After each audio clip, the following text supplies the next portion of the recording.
एक बार फिर से आप सभी दोस्तों का, सभी मित्रों का, सभी मेरे भावी कंप्यूटरों का मैं आत्मा सिंह आपके अपने चैनल ज्ञान करने प्रयागराज में तहे दिल से हार्दिक स्वागत करता हूँ।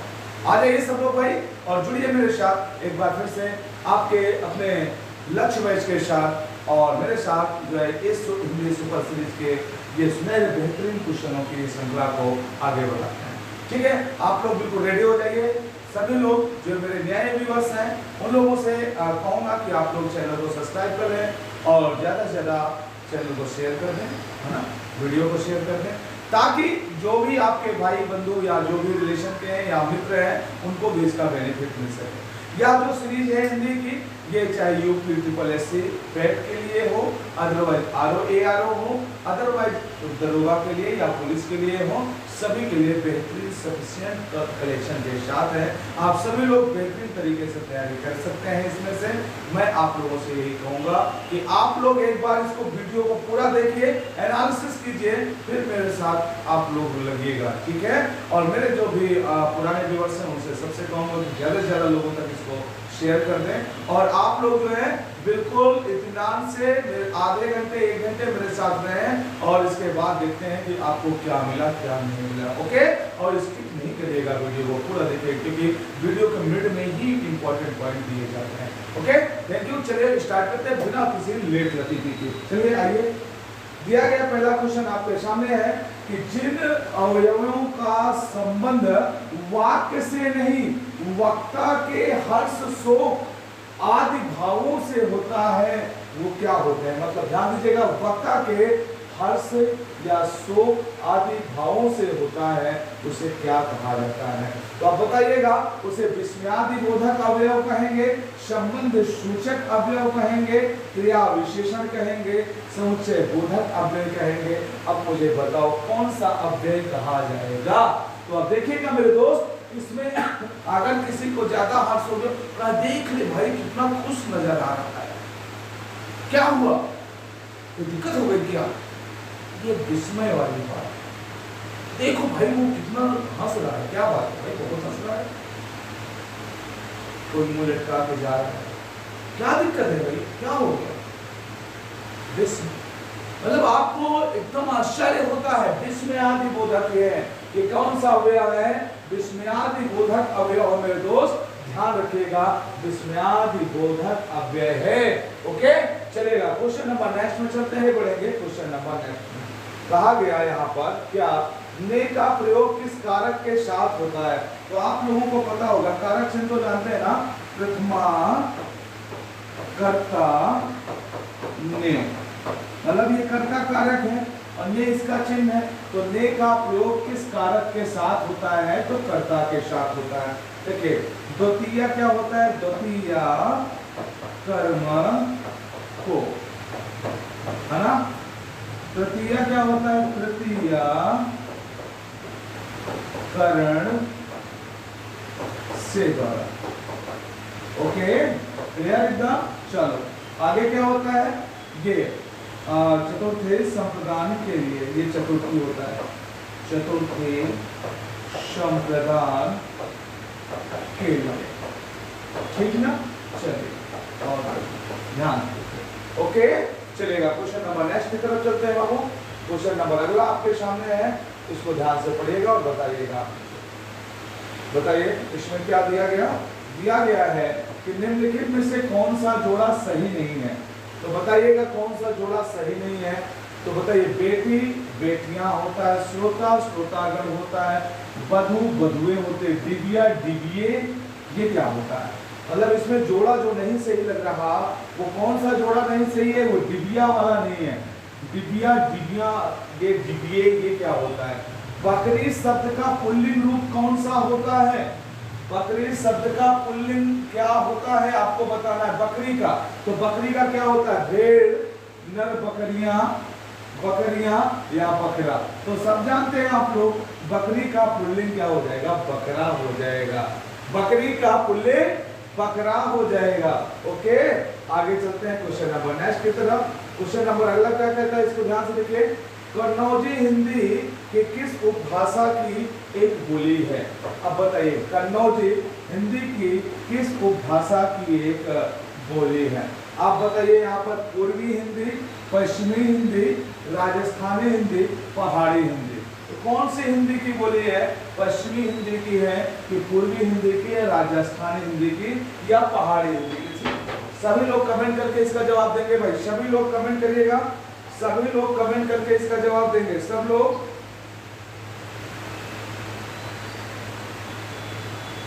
चलिए बताइए, सभी लोगों का जवाब आ गया भाई। चलो क्या हो जाएगा इसका? पश्चिमी हिंदी हो जाएगा। अब इसमें क्या आती है?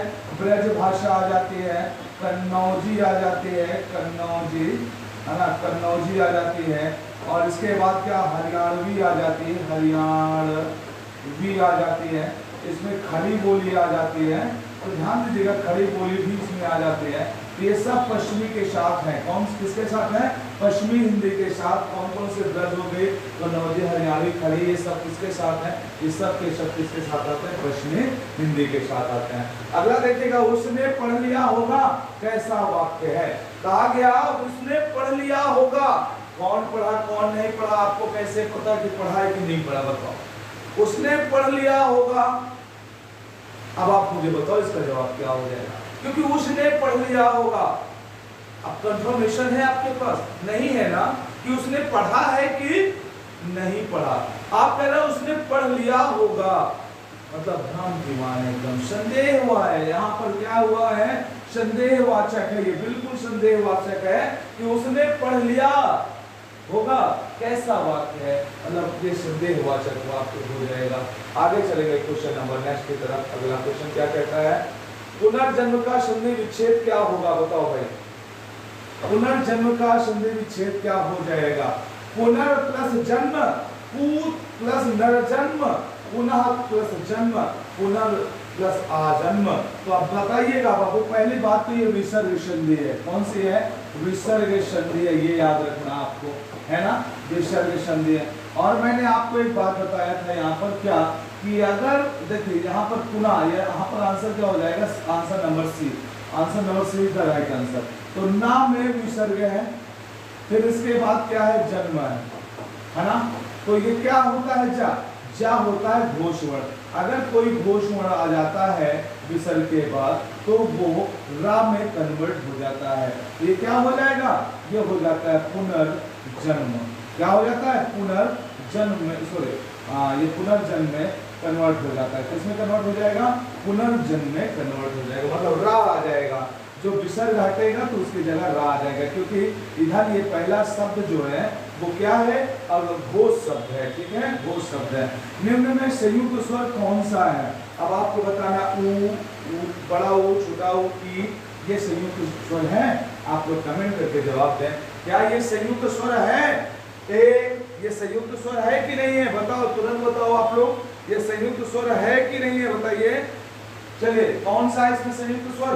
तो बताइएगा। Option number D is the right answer. इसमें आ प्लस ई बराबर ए होता है। ध्यान रखिएगा, आ प्लस ई बराबर ए होता है। ये संयुक्त व्यंजन का उदाहरण है, ये मूल व्यंजन है ना, ये मूल व्यंजन है जो तीनों के। हरिपद कोमल कमल से जो सबको सुख दे। अब बताइएगा, हरिपद कोमल कमल से जो सबको सुख दे। अब बताइएगा, यहाँ पर कमल के साथ हरि के पद को कंपेयर किया गया, या इसकी उपमा इसको दे दी गई, मतलब हरि के पद को कमल के समान बताया गया है। जब उपमे को उपमे के समान बताया जाए तो वहां पर उपमा अलंकार हो जाता है। क्या हो जाएगा यहाँ पर? जब किसी भी व्यक्ति को या उसके किसी भी गुण को किसी अन्य उपमे को उपमान के समान बताया जाए, मतलब हरिपद को कमल के समान बता दिया गया, तो इसका मतलब यहाँ पर क्या हो जाएगा? उपमा अलंकार हो जाएगा। जैसे पीपल पात सरिस मन डोला, मतलब पीपल के पत्ते की तरह व्यक्ति का मन डोलता है, मतलब वहां पर भी उपमा दी गई थी। यहाँ पर हरिपद को के कोमल को कमल के साथ कंपेयर किया गया। और आगे देखिएगा क्वेश्चन नंबर नेक्स्ट में, क्वेश्चन नंबर अगला आपके सामने है। क्या कहता है कि राम खाना खाएगा, इस वाक्य का कर्मवाच्य रूप है। अब बताइएगा कर्मवाच्य रूप कौन सा होगा? राम खाना खाता है, राम से खाना खाया जाएगा, राम ने खाना खाया, राम खाना खाएगा। अब बताइएगा ये तो भविष्य है, ये भी बीच वाला भी भविष्य है। राम ने खाना खाया, बताओ इसमें क्या हो जाएगा? तो इसमें option number A is the right answer कि बी। बताइए राम खाना खाएगा, किसमें कर्म हो रहा है? राम खाना खाता है, राम ने खाना खाया, राम से खाना खाया जाएगा। तो क्या बताना है इसमें? इस वाक्य का कर्मवाच्य आपको बताना है। बताइएगा भाई, सभी लोग कमेंट करके जवाब देंगे कर्मवाच्य क्या होगा। सभी लोग बताइए कर्मवाच्य क्या होगा। 3 वाच्य होते हैं, कृतवाच्य, कर्मवाच्य, भाववाच्य। तो इसमें क्या हो जाएगा? तो इसमें हो जाएगा राम से खाना खाया जाएगा। ओके आगे क्वेश्चन नंबर नेक्स्ट। मेरा आज खाने का मन नहीं होता। अब बताइएगा मेरा आज खाने का मन नहीं होती है, अशुद्ध अंश स्पष्ट कीजिए। अब बताइए मेरा आज खाने का मन नहीं होती है, बताइए तो मेरा आज खाने का मन नहीं होती है। अब बताओ इसमें से कौन सा अशुद्ध अंश है? अब आपको बताना, कमेंट करिएगा बाबू, कमेंट सब लोग करिएगा, कौन सा अशुद्ध अंश है जो इसमें दिया गया है? बताइए कौन सा अशुद्ध अंश है? मेरा आज खाने का मन नहीं होती। अब आप यहां से ही समझ लीजिए मन नहीं होता कि मन नहीं होती? मन नहीं होता है यार, क्या लिखा है यहाँ? मन नहीं होती। ठीक है आगे, इनमें सही विन्यास का शब्द है। अब अध्ययन है, अध्ययन है, अध्ययन है, अध्यान है। अब बताओ इसमें सही शब्द क्या है, विन्यास क्या है? तो ये क्या हो जाएगा मेरे दोस्त? अध्ययन हो जाएगा। क्या हो जाएगा? अध्ययन हो जाएगा। ठीक है चलिए question number 12 is the right answer. 12 का सी। आगे, जिसे क्षमा ना किया जा सके, अब इसको बताओ। जिसे क्षमा ना किया जा सके के लिए एक शब्द निम्न में से कौन सा है? जिसे क्षमा ना किया जा सके, तो अक्षमा, अक्षम्य, अक्षाम्य, अक्षम्य या अक्षम्य क्या होगा? जिसको क्षमा ना किया जा सके उसे क्या बोलेंगे? अक्षम्य बोलेंगे मेरे दोस्त। क्या बोलेंगे? अक्षम्य बोलेंगे। ओके चलेगा। हाहाकार हुआ, क्रंत नमय कठिन वज्र होते थे, चूर पंक्ति में रस कौन सा है? हाहाकार हुआ, क्रंत नमय कठिन वज्र होते थे, चूर पंक्ति में कौन सा? विभत्स रस है, भयानक रस है, या शांत रस है, करुण रस है? तो मेरे दोस्त यहाँ पर बिल्कुल कुछ सोचने समझने की बात नहीं है। हाहाकार हुआ, क्रंत नमय कठिन वज्र होते थे, चोर, तो इसमें हो जाएगा भयानक रस। क्या हो जाएगा? भयानक। भाई शांत होगा नहीं, करुण होगा नहीं, विभत्स भी नहीं होगा, ये हो जाएगा भयानक रस हो जाएगा। क्वेश्चन नंबर नेक्स्ट देखिएगा आप लोग। अनुस्वार का चिन्ह है। अब बताइए अनुस्वार का चिन्ह है, आपको बताना है यहाँ पर अनुस्वार का चिन्ह है। सभी लोग कमेंट करके जवाब देंगे भाई। अनुस्वार का चिन्ह है, स्वर के पहले 2 बिंदी, स्वर के ऊपर चंद्र बिंदी, स्वर के आगे 2 बिंदी, स्वर के ऊपर 1 बिंदी। तो आप जानते हैं ना बाबू, स्वर के आगे 1 बिंदी, स्वर के ऊपर 2 बिंदी, स्वर के ऊपर बिंदी बिंदी, क्या हो जाएगा? अनुस्वार क्या होता है?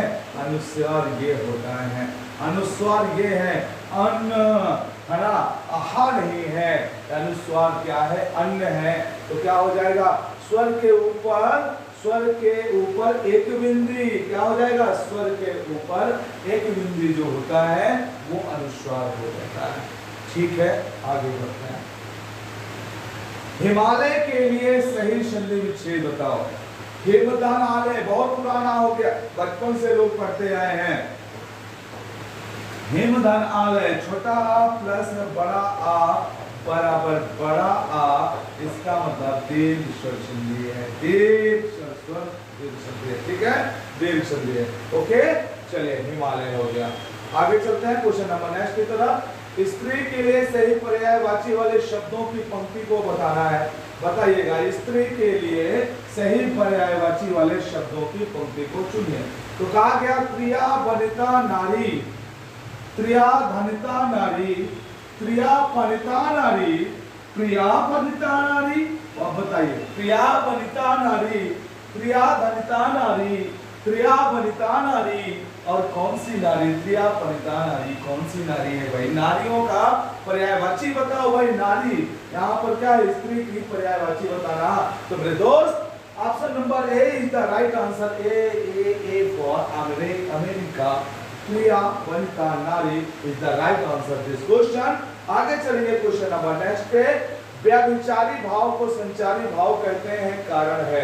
व्यभिचारी भाव को संचारी भाव कहते हैं, बताइएगा। व्यभिचारी भाव को संचारी भाव कहने का कारण है, ये सभी रसों में संचरण करते हैं, ये सभी रसों को जागृत करते हैं, ये सभी रसों के उद्बोधक हैं, ये सभी रसों में विचरण करते हैं।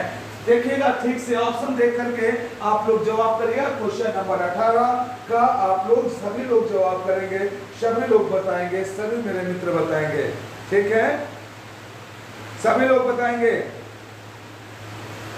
चलिए बताइएगा, सभी लोग बताइए क्या होगा इसका जवाब? इसका जवाब हो जाएगा option number A is the right answer. ये सभी रसों में संचरण करते हैं। और संचारी भावों की संख्या कितनी है आपको पता है? संचारी भाव की संख्या कितनी है? 35 होती है। संचारी भावों की संख्या कितनी होती है? 35 होती है। Option number A is the right answer this question. आगे चलेगा, आगे क्वेश्चन नंबर नेक्स्ट। पक्षी दाना चुग रहा है, पक्षी दाना चुग रहा है, पक्षी में अंडरलाइन ध्यान देना, दाना चुग रहा है, रेखांकित शब्द का पर्यायवाची शब्द कौन सा नहीं है? तो आप देखिएगा, इसे अंडज भी कहते हैं, इसे द्विज भी कहते हैं, ठीक है, इसे नवचर भी कहते हैं, इसे खग भी कहते हैं, इसे पंकज नहीं कहते, क्योंकि पंकज जो है मेरे दोस्त ये कमल को कहते हैं। जो कीचड़ में उगता हो उसी को पंकज कहते हैं। पंख मतलब कीचड़ जन्मा हुआ, जो पंकज कीचड़ में जन्मा हुआ हो उसी को पंकज कहते हैं, अर्थात कमल। ओके, निम्नलिखित में से कौन सा उपमा अलंकार का एक तत्व नहीं है? अब बताइएगा यहाँ पर साधारण धर्म, उपमेय, उपमान, विशेष धर्म, कौन सा नहीं उपमा अलंकार? बहुत अच्छा, बहुत बेहतरीन क्वेश्चन है। निम्नलिखित में से कौन सा उपमा अलंकार का एक तत्व नहीं? सब लोग इसका जवाब दें, सभी लोग इसका जवाब दें, बताइए, तुरंत बताइए। साधारण धर्म है, उपमेय, उपमान है, विशेष धर्म है। सब लोग कमेंट करके तुरंत जवाब दीजिएगा मित्रों, सभी लोग तुरंत जवाब दीजिएगा, सभी लोग जवाब दीजिएगा। बहुत बढ़िया, सब लोग जवाब दीजिएगा। क्या हो जाएगा? चलिए, इसमें साधारण धर्म, उपमेय या उपमान या विशेष धर्म नहीं, इसमें होगा क्या? इसमें कोई विशेष धर्म नहीं होता, इसमें होता का एक तत्व होता है। ये क्या है? विशेष धर्म क्या है? ये वाचक है, वाचक शब्द है, वाचक शब्द है, ठीक है, ध्यान रखिएगा। तो यहाँ पर उपमा अलंकार में एक तत्व नहीं है, कौन सा? विशेष धर्म नहीं होता। ओके, चलिएगा क्वेश्चन नंबर 1 नेक्स्ट चलते हैं। क्या कहता है? निम्नलिखित मुहावरों को अर्थ के साथ जोड़िए। अब निम्नलिखित मुहावरों को अर्थ के साथ जोड़ना है भाई, चलिए जोड़ देते हैं इसको।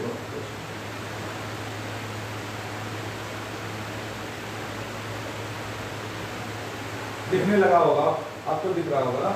चलिए बताइएगा इसको क्या होगा इसमें। निम्नलिखित मुहावरों को अर्थ के साथ जोड़िए। करवटे बदलना, असर होना, धक्के खाना, लगातार काम में लगे रहना, बेचैनी के कारण ना सो पाना। बताइए, कोल्हू का बैल, लगातार काम में लगे रहना, एक तीन मिल गया।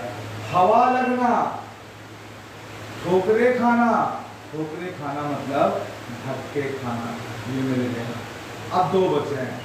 हवा लगना, असर होना, जाहिर सी बात है करवटे बदलना मतलब ही हो जाएगा।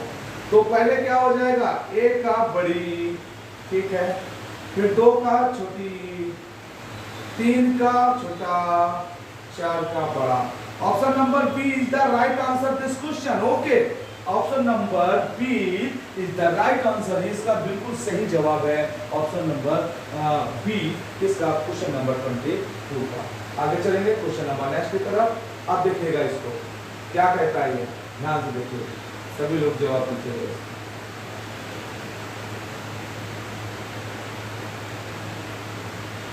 हाँ बताइएगा, सब लोग जवाब दें इसका। क्या कहता है?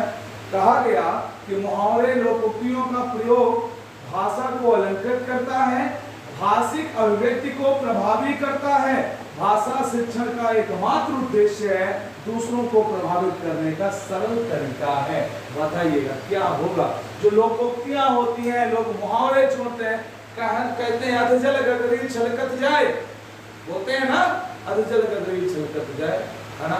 या कहते हैं भैंस के आगे बीन बजाओ भैंस पेट पकड़ाए, ये है क्या? सब इसी तरह के हैं। तो बताओ मुहावरे लोकोक्तियों का प्रयोग करके क्या किया जाता है? अब क्वेश्चन नंबर 23 का क्या होगा सही जवाब बताइएगा, बताइएगा भाई, सभी लोग बताइए। तो इसमें हो जाएगा भाषिक अभिव्यक्ति को प्रभावी करता है, मतलब जो आप बोलते हैं ना उसमें बड़ा प्रभाव डालता है। बोलते बोलते जैसे आप कहावतें कहने लगते हैं या आप मुहावरे कहने लगते हैं तो बड़ा प्रभावित आपकी बातें हो जाती हैं, लोग उससे बड़ा मतलब अट्रैक्ट होते हैं। उससे क्या होते हैं? अट्रैक्ट होते हैं, आपसे मिलते हैं, घुलते हैं, आपको लाइक करने लगते हैं, ये मानते चलिएगा। चतुर विद्यार्थी से प्रश्न पूछो, वाक्य में विशेषण है।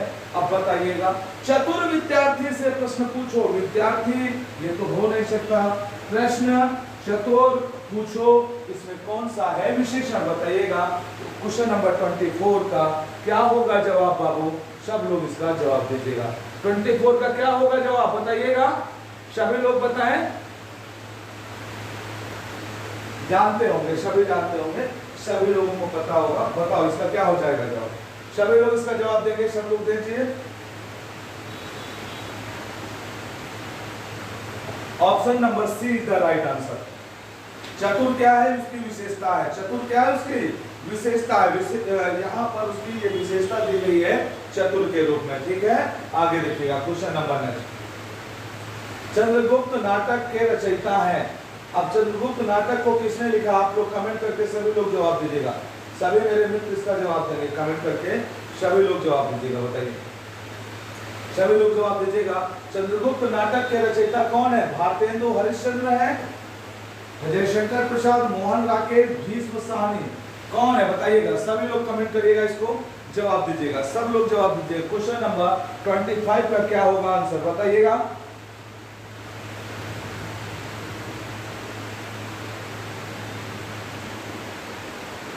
चलिए बताइए क्या हो जाएगा। चंद्रगुप्त नाटक के रचयिता कौन है बताइए भाई। ये हो जाएंगे जयशंकर प्रसाद। कब लिखा था इन्होंने? इसको लिखा था 1931 में। कब लिखा था? 1931 में लिखा था जयशंकर प्रसाद ने, ठीक है। जयशंकर प्रसाद की कामायनी भी है, कामायनी भी है, ध्यान रखना, ठीक है। इसको भी इन्होंने लिखा था। आगे देखिएगा क्वेश्चन नंबर नेक्स्ट की तरफ। जिनका संबंध अध्यात्म से है उसके लिए एक ही शब्द होगा, क्या होगा? आध्यात्मिक, धार्मिक, शास्त्रीय, नैतिक। तो अध्यात्म, जो अध्यात्म से जुड़ा है उसे हम क्या बोलते हैं? आध्यात्मिक कहते हैं, ठीक है। बड़ा आध्यात्मिक आदमी, बड़ा अध्यात्म में ये दिन रात दिन लगा होता है, पूजा पाठ रात दिन करता है ये व्यक्ति, ठीक है, वो आध्यात्मिक होता है। धार्मिक नहीं होता, आध्यात्मिक होता है। देखिएगा यहाँ पर क्वेश्चन आ गया नेक्स्ट।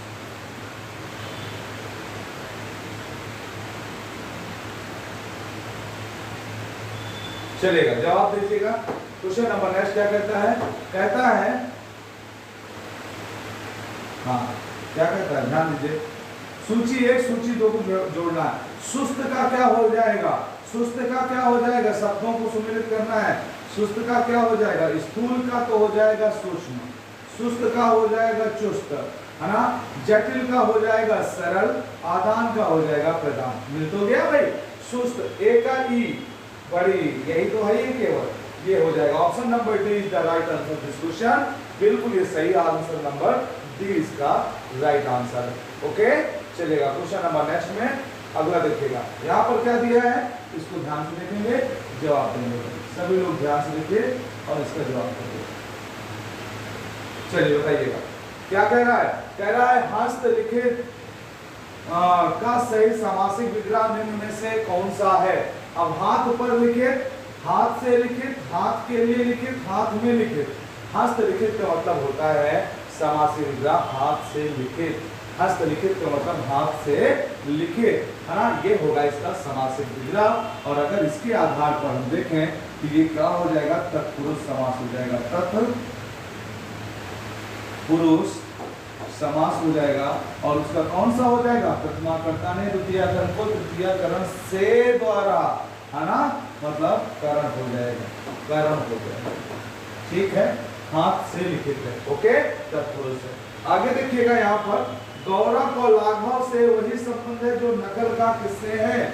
गौरव का मतलब लाघव से वही संबंध जो नकल का अकल से, भूल से, शकल से, दिमाग से। नकल का किससे होता है बताओ। गौरव का लाघव से है तो नकल का किससे होगा। कमेंट करके जवाब दीजिएगा। क्वेश्चन नंबर 29 का क्या होगा जवाब बताइए सब लोग, क्या हो जाएगा। अगर गौरव का लाघव है तो वही संबंध जो नकल का किससे हो जाएगा। नकल का किससे हो जाएगा बताइए। अकल से, मूल से, शकल से, दिमाग से, क्या हो जाएगा। क्वेश्चन नंबर 29 का क्या होगा जवाब भाई, बताओ बताओ बताओ, तुरंत बताओ क्या हो जाएगा। अकल, शकल, दिमाग, मूल, तो इसका हो जाएगा ऑप्शन नंबर बी। मूल का मतलब होता है असल। ठीक, ध्यान देना, इसमें मूल को लेके आपको कंफ्यूज किया है, असल हो जाता है। ठीक है, आगे बढ़ेंगे। क्वेश्चन नंबर नेक्स्ट, निम्न में कौन सा शब्द देशज नहीं है। अब आपको बताना इसमें से कौन सा शब्द देशज नहीं है। कौन सा शब्द देशज नहीं है। टोपी, पेट, गमला, लाठी।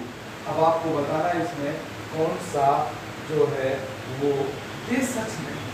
बताइएगा, छाटिएगा इसको, बताइएगा। टोपी, पेट, लाठी, गमला, चारों ऑप्शन बिल्कुल आपके नजदीक है। आप लोग इसका जवाब सब लोग देख कर दीजिए। मैं इसलिए बार बार हट जा रहा हूं ताकि आपको प्रॉब्लम ना हो। ठीक है, देख लीजिएगा, आपको प्रॉब्लम ना होने पाए इसलिए मैं बार बार हट जाता हूं सामने से। देखिएगा, क्वेश्चन दिखना चाहिए आपको। चलिए, तो मैं आपको बताऊंगा अब इसमें कौन सा शब्द देशज नहीं है। तो पेट तो देशज है भाई, टोपी भी है, लाठी भी है, गमला नहीं है। गमला शब्द नहीं है क्योंकि ये तो पुर्तगाली भाषा का है। कौन सी भाषा का, ये पुर्तगाली भाषा का ये शब्द होता है गमला।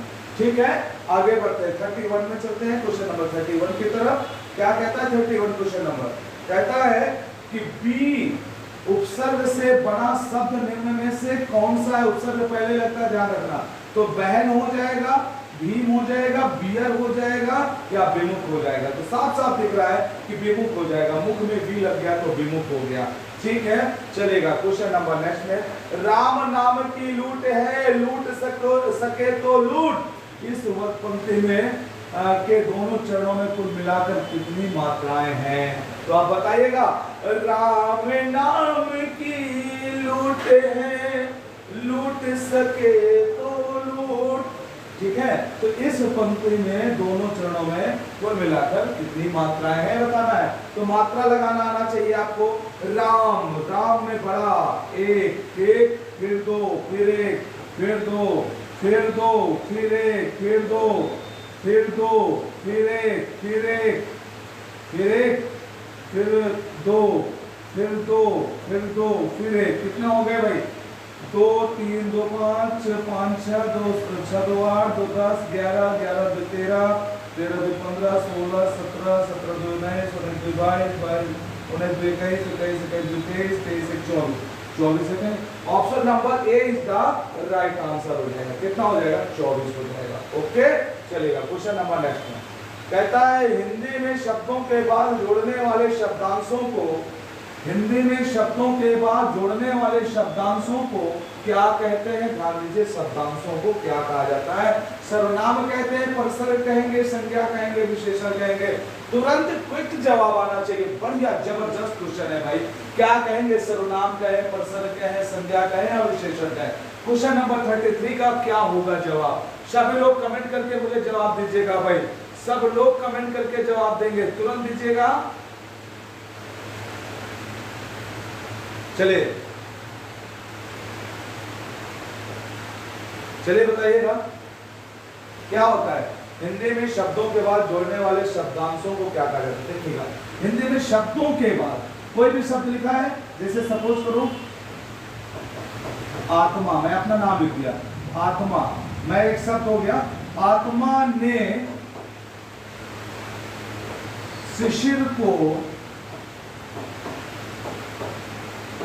पीटा। ठीक,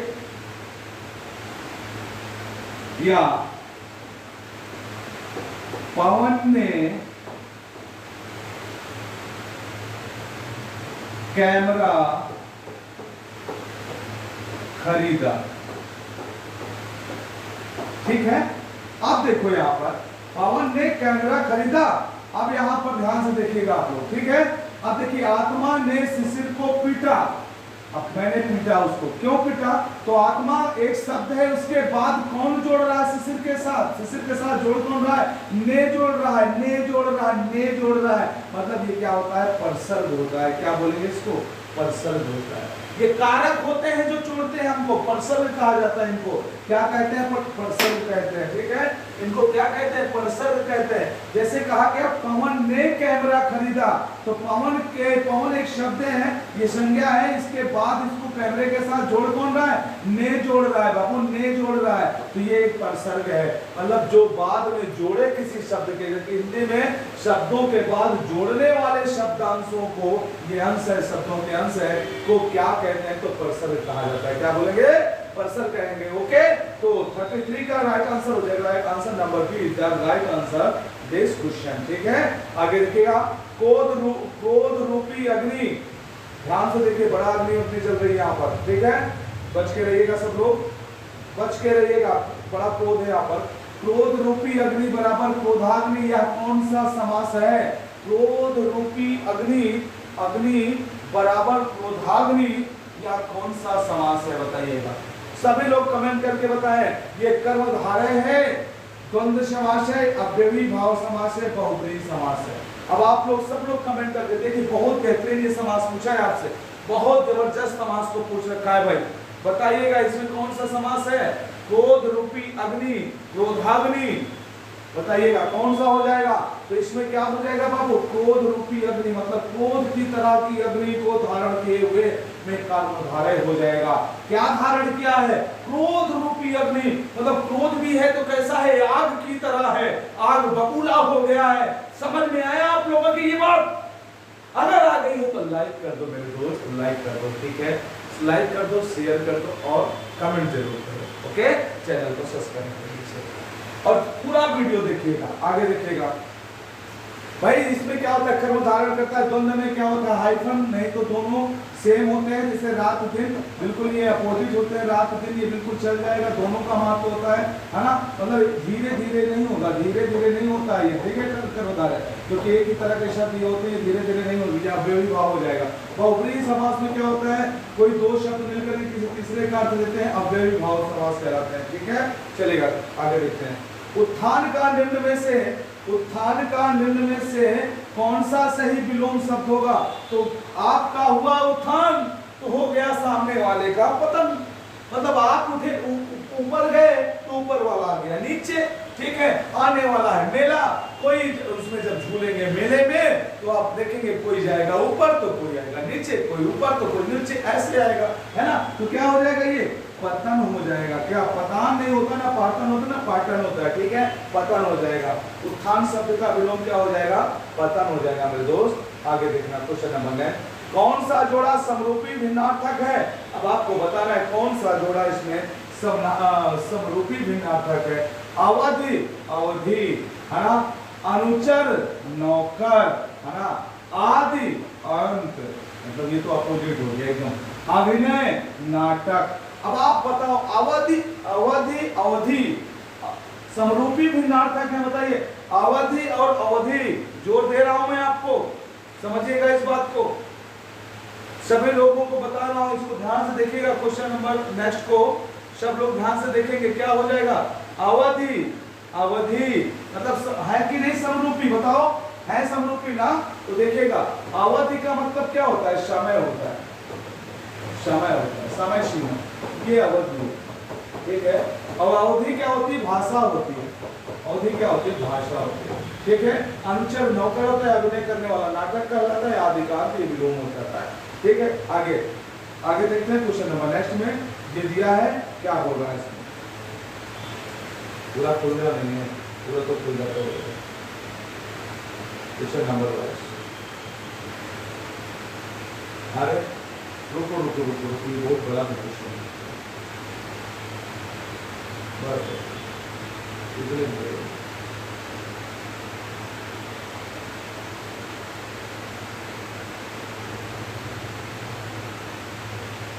बस कितने आगे क्या कहता है यहाँ पर बताइए, क्या बोला? बोला निम्नलिखित 6 वाक्यांशों में प्रथम व अंतिम निश्चित है, पहले से है, शेष को उचित क्रम में व्यवस्थित कीजिएगा। समाचार पत्रों में प्रकाशित विज्ञापनों, आवश्यकता तथा उत्तम पदार्थों से द्वारा लोग उपयोगी परिचित होते हैं। अब आप बताइएगा, क्रम से बताइए, यार अलावा में क्रम से बताना है। समाचार पत्रों में प्रकाशित विज्ञापन द्वारा लोग उपयोगी पदार्थों से आवश्यक तथा उत्तम परिचित होते हैं। बताओ क्या हो जाए? क्वेश्चन नंबर 42 का कौन सा हो जाएगा जवाब? बताओ, सभी लोग बताएंगे, सभी लोग बताएंगे क्या हो जाएगा? सभी लोग कमेंट करके बताइए इसमें क्या हो जाएगा? समाचार पत्रों में प्रकाशित नंबर 1 या हो गया, ठीक। फिर इसके बाद क्या हो जाएगा? प्रकाशित विज्ञापनों